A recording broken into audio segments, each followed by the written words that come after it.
Good morning all of you. हमारे YouTube channel geography junction पे आपका हार्दिक स्वागत है। आज हम बात करने वाले हैं कुछ ऐसे क्वेश्चन छोटे छोटे, जैसे ज्वालामुखी से जो बनने वाली जो स्थलाकृतियां हैं उनके बारे में। कभी कभार पूछ लेते हैं कि क्रेटर क्या होता है, या कोल्डेरा झील क्या होती है, या अपन बात करेंगे क्रेटर झील क्या होती है, या अपन बात करते हैं कभी पूछ लेते हैं ग्रेसर क्या होता है, धुआंरे क्या होते हैं, या फ्यूम रोल क्या होते हैं, सॉफल तारा क्या होता है। तो ये छोटे छोटे क्वेश्चन आपके लिए बहुत ही महत्वपूर्ण है। और ज्वालामुखी से जो बनने वाली स्थलाकृतियां हैं मुख्य रूप से हमेशा किसी न किसी एग्जाम में अगर भूगोल से संबंधित हो तो ये जरूर आती है, चाहे किसी भी एग्जाम हो। तो अपन आज बात करने वाले, और कुछ जो शंकु भी बनते हैं, जैसे ज्वालामुखी विस्फोट होगा तो कुछ शंकु के आकार का जो लावा है उसका जमाव हो जाता है, जिनके बारे में अभी अपन चर्चा करेंगे। तो मैं बताना चाहता हूं कि जो ज्वालामुखी से निर्मित जो स्थलाकृति होती है उनकी क्या महत्वता क्या है, या वो कहां पर इस प्रकार की जो स्थलाकृतियां पाई जाती है, ये जो उनकी जो स्थिति है वो कहां पर है, उनके बारे में कुछ मैं आपसे बातें करना है। जैसे अपन बात करते हैं सबसे पहले ज्वालामुखी उद्गार से निर्मित स्थलाकृतियां। जैसे अपन बात करते हैं ज्वालामुखी पठार से, ज्वालामुखी लावा से निर्मित पठार। सर ज्वालामुखी से निर्मित पठार कैसे? ज्वालामुखी क्या होता है, जो सीमा परत के अंदर 100 से लेकर 200 किलोमीटर के मध्य जो लावा होता है, जब वो लावा आंतरिक बल के कारण, अंतर्जात बल के कारण, जब वो पृथ्वी के किसी भी कठोर या जो कमजोर सतह होती है वहां से वो पृथ्वी के बाहर आने का प्रयास करता है। जो अंदर का जो मेगमा होता है जब वो बाहर आता है पृथ्वी के धरातल पर, उसे अपन लावा कहते हैं। जब वो लावा अगर धीरे धीरे किसी दरार के माध्यम से होता हुआ आता है, दरार के माध्यम से, तो वो धीरे धीरे लावा आएगा। जैसे जैसे लावा बाहर की ओर आएगा, आता जाएगा, वो वैसे वैसे जमता जाएगा। जिस प्रकार वो ठंडा होगा, गर्म लावा जैसे ही बाहर आएगा ठंडा होगा, और ठंडा होकर धीरे धीरे वो जम जाएगा एक पठार या मैदान के रूप में।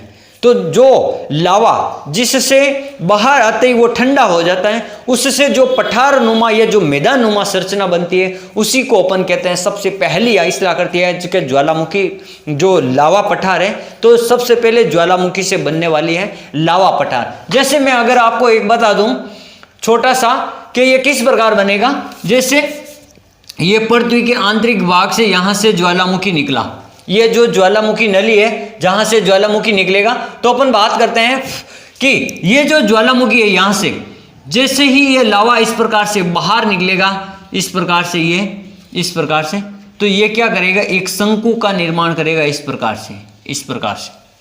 तो जब ये धीरे धीरे ये शंकु धीरे धीरे फैल जाएगा, ये शंकु क्या करेगा, धीरे धीरे इस प्रकार फैल जाएगा।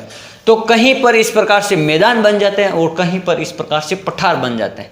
तो जैसे अपन बात करते हैं दक्कन का पठार भारत का, ये लावा निर्मित पठार है। एक है ब्राजील का पराना पठार, एक है आपके कोलंबिया यूएसए का पठार है, कोलंबिया का पठार। ये 3 पठार है लावा पठार के उदाहरण। अब अपन बात करते हैं ग्रेसर या धुआंरे। ये अपन इसको कहते हैं ग्रेसर या उत्स्रोत। उत्स्रोत एक स्रोत होता है, उष्ण, यानी इसका अपन संधि विच्छेद करेंगे तो उष्ण का एक स्रोत होता है, यानी गर्म पानी का एक स्रोत, जिसको अपन कहते हैं ग्रेसर। इसका अर्थ होता है, ग्रेसर का अर्थ होता है कि तेजी से निकलता हुआ पानी, तेजी से जो बाहर उछलता ना पानी, जमीन के अंदर से बिना पाइप की सहायता से ये बाहर पानी उछलता है, उसको अपन कहते हैं, यानी तेजी से उछलता हुआ लावा, या अपन कह सकते हैं पानी। ग्रेसर गर्म जल के स्रोत होते हैं। क्या होता है, यहां ग्रेसर जहां कहीं भी है वहां पर गर्म पानी निकलेगा, ये आपको ध्यान रखना। जिनमें अंतराल के बाद, यानी कुछ समय के बाद पानी निकलेगा, फिर रुक जाएगा, फिर पानी निकलेगा, फिर रुक जाएगा, यानी समय अंतराल के बाद में वहां से पानी निकलता रहता है। वहां जल के साथ में वाष्प की मात्रा भी निकलती रहती है, गर्म वाष्प निकलती है। जैसे अपन बात करते हैं एक न्यूजीलैंड का ग्रेसर है और एक आइसलैंड में भी ग्रेसर है। उन देश के नाम से भी उनका नाम है ग्रेसर, न्यूजीलैंड ग्रेसर और आइसलैंड ग्रेसर। वैसा का वैसा एक विश्व प्रसिद्ध उदाहरण है। जैसे अपन बात करते हैं यूएसए में है जो येलोस्टोन नेशनल पार्क है, जो यूएसए में येलोस्टोन नेशनल पार्क है, वहां पर ओल्ड फेथफुल ग्लेशियर है। क्या नाम है? Old faithful glacier. आपको सीधा भी पूछ सकते हैं ये कहां पर है या ग्लेशियर का उदाहरण, तो आप सबसे अच्छा उदाहरण है यूएसए का नेशनल येलो नेशनल पार्क है, वहां पर है old faithful national park, old faithful जो ग्लेशियर है। फिर अपन बात करते हैं धुआंरे, कि धुआंरे क्या होता है।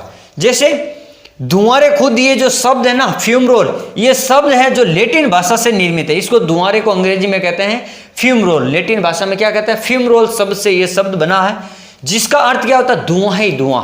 जैसे कोई ज्वालामुखी फूटा, फिर उसमें से लावा निकलना बंद हो गया और उसमें से जल वाष्प और धुआं कई दिनों तक निकलता है, कई दिनों तक जो जल वाष्प है और धुआं निकलता है।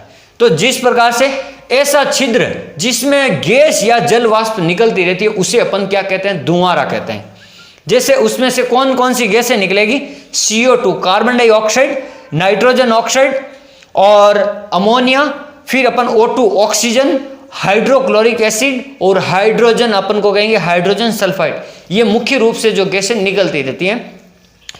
जिन धुआंरों से अधिक धुआं निकलता है, जैसे ये धुआंरे कई सारे धुआंरे मैं नाम बताऊंगा, तो इन धुआंरों से कई धुआंरों से जो गंधक की मात्रा निकलती है, अधिक मात्रा में जो गंधक की मात्रा निकलती है या सल्फर की मात्रा निकलती है, तो ऐसे प्रकार के धुआंरे को कहते हैं सौफल तारा या सल्फर तारा, गंधकीय धुआंरा या सौफल तारा धुआंरा, सौफल तारा धुआंरा कहते हैं। तो यह है जो आपके इटली के नेपल्स नगर में स्थित है। ये जो सौफल तारा है ना गंधक का, जो ये आपके इटली के नेपल्स नगर में है। और अलास्का की 10 सशस्त्र एक घाटी है, द्रुम घाटी। जैसे अलास्का जो देश है उसमें एक 10 सशस्त्र यानी उसका नाम है हजारों 10,000 धुआंरों का नगर। उस घाटी को क्या कहते हैं 10,000 धुआंरों की घाटी। जो 10 सशस्त्र यानी 10,000 धुआंरों की घाटी, कई सारे धुआंरे हैं ऐसे जहां से धुआं निकलता रहता है। जैसे कटमई ज्वालामुखी है, वहां पर उस कटमई ज्वालामुखी के आसपास ये धुआंरे हैं। एक दूसरा उदाहरण है न्यूजीलैंड में प्लेंटी की खाड़ी में स्थित व्हाइट टापू धुआंरा। प्लेंटी की खाड़ी कहां पर है, न्यूजीलैंड में, तो वहां पर एक धुआंरा है जिसका नाम है व्हाइट टापू धुआंरा, वो भी विश्व प्रसिद्ध है। फिर अपन बात करते हैं, एक होता है लावा गुम्मद, यानी ज्वालामुखी से एक लावा गुम्मद बनता है। यानी जब ज्वालामुखी का जो लावा निकलता है वो एक गुम्मद के रूप में इस प्रकार आकार ले लेता है, गुम्मद के रूप में, तो उसे अपन क्या कहते हैं ज्वालामुखी गुम्मद कहते हैं या लावा गुम्मद कहते हैं। फिर एक होता है डोट गुम्मद। ये डोट गुम्मद क्या होता है, जैसे अपन क्या कहते हैं डोट, कोई भी छिद्र जहां से लावा निकल रहा हो वो, और लावा निकलते निकलते वो क्या हो गया, जो छिद्र था ना वो बंद हो गया, किसी कारणवश से अपरदित हो गया, वो कहीं कारण से वो बंद हो गया लावा निकलना, और वो छिद्र वहां से बंद हो गया ऊपर से।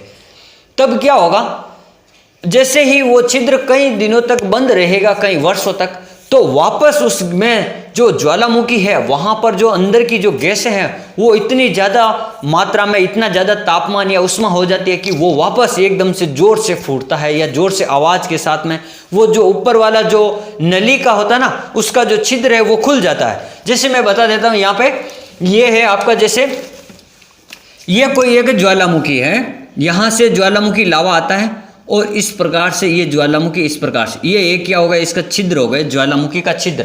तो ये कई वर्षों से ये क्या हो गया, ये से बंद हो गया, यानी ये ब्लॉक हो गया ये छिद्र।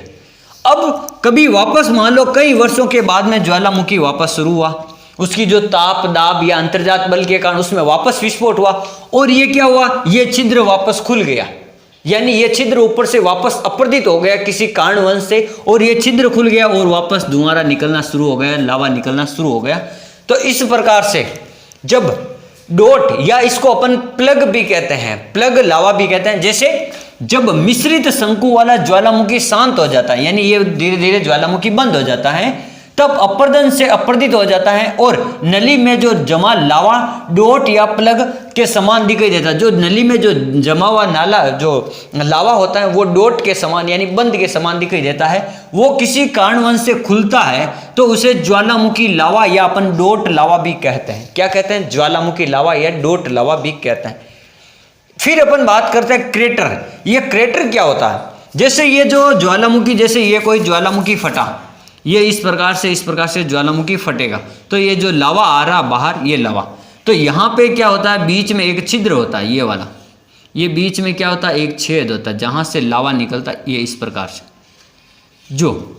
तो ज्वालामुखी क्रेटर के ज्वालामुखी के शीर्ष पर स्थित कीप नुमा जो ये आकृति होती है ना, कीप नुमा ये आकृति, इस आकार के गर्त को, यानी जो कीप नुमा जो ये गड्ढा है, इस गड्ढे को क्या कहते हैं, क्रेटर कहते हैं।